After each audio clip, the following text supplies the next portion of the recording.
Thanks. Well, my story is a little dated, but it's still important to me because I got to a point where I had people around me who were giving me advice finally, who were telling me what they thought. And the advice I got was, your goals are too small. You only set goals that are things that you know that you can do.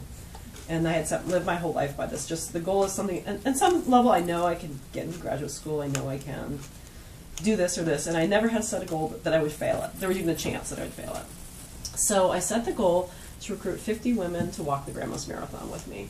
And I had walked many marathons, and I thought, cool, like, I'm going to get, because I just think everyone should get cheered for. And I think, Linda was one of the people in the group, so she was, and us getting closer to that goal, but so I set this big goal, and I did fail at it, which proves that I finally set a big goal.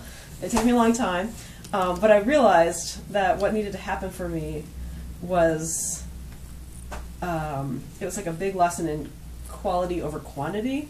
So my goal shifted to be to recruit women, what I call the global majority, women of color.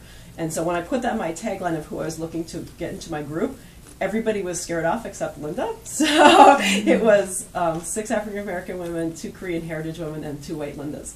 So, so we walked, all 10 of us, we trained together, we finished, and I learned a lot about sticking with people, and every woman had some challenges along the way, and I got closer to quite a few of those women, and some were a disaster because it was a women's group. And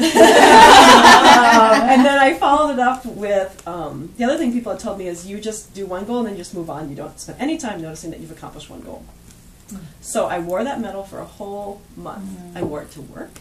I wore it when I traveled, and then people asked me, what is this medal? And I said, I got to tell my story, and so I was forced to actually notice that I accomplished a big goal. And I'm still proud that there were a lot of difficulties on that marathon walk, and so the whole thing was very symbolic, and I do think anybody who wants to walk a marathon can do it. It takes about 6 to 8 hours.